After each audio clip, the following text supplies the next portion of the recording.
In our last lesson, we talked about graphing exponential functions. Exponential functions are a nonlinear function in the form y equals ab to the x. In order to graph these, we first looked at the difference between a linear and an exponential function. Example 1 was linear because the y values changed by adding a constant amount. In example B, it's exponential because the y values changed by multiplying by a constant amount.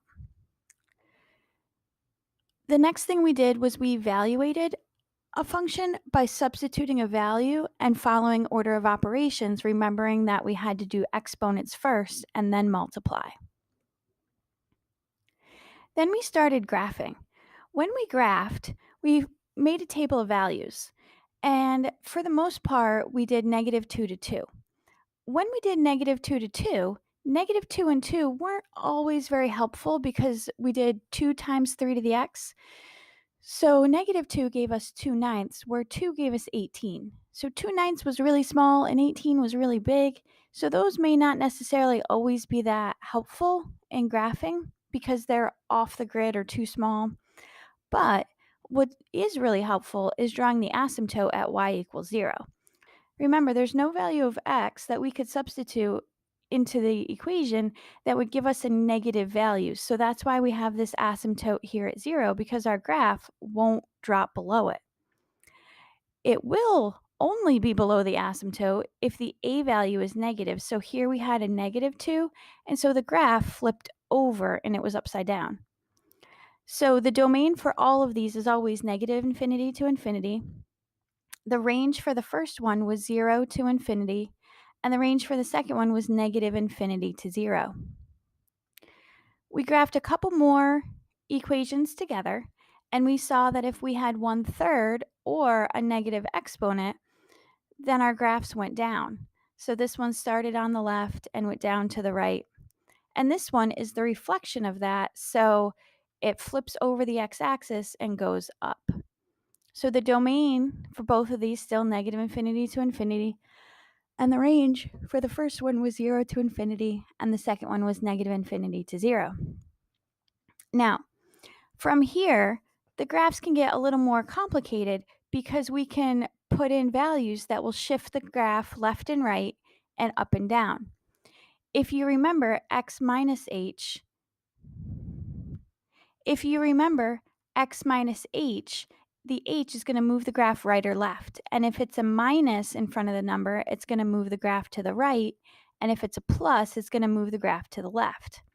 The value at the back, the k, moves the graph up and down. So a positive k would move the graph up, a negative k would move the graph down. So to graph these two functions, we didn't have to do -2 and 2. We really only need to do -1, 0, and 1. When we graph, we make a table for what's called the parent function. So here it's y equals 2 to the 3x. We're going to leave out the shift right and the shift down for a little while we make our table, and then we'll bring them back in. This is the easiest way to graph these types of functions. So if we graph y equals 2 times 3 to the x, when we substitute in -1, we get out 2/3. Substituting 0 gives us 2, and substituting 1 gives us 6. From there, I plotted those points in blue. So these are the points. But remember, we had some horizontal and vertical shifts. I had to go right 2 and down 3. So the first thing I moved was the asymptote. I moved that down 3. Then I moved every point right 2, down 3, and drew the green graph. For the second equation, I did the same thing. So this time, my parent function was -2 times 3 to the x. After I graph that, I'm going to go left 3 and down 4. So -2 times 3 to the negative first was -2/3. -2 times 3 to the 0 was -2. And -2 times 3 to the first is -6.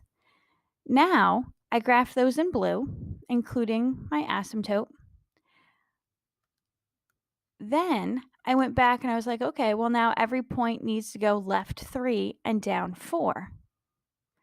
So that's what you see in the green. The first thing I did was I moved my asymptote down 4, and then I moved every point left 3 and down 4. I connected them, and the green graph is the final answer. So in graphing this way, the blue graph is your work, and the green graph is your final answer. Now you'll notice that the domain and range no longer start and stop at 0 for the range. So the domain never changes, negative infinity to infinity.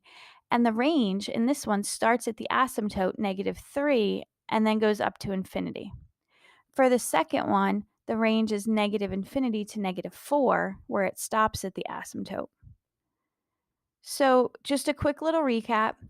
Graph the parent function, get rid of the shifting part. So in this case, we got rid of the 2 and the 3. So y equals 2 times 3 to the x. Graph those points, then shift them and the asymptote according to the h and k values.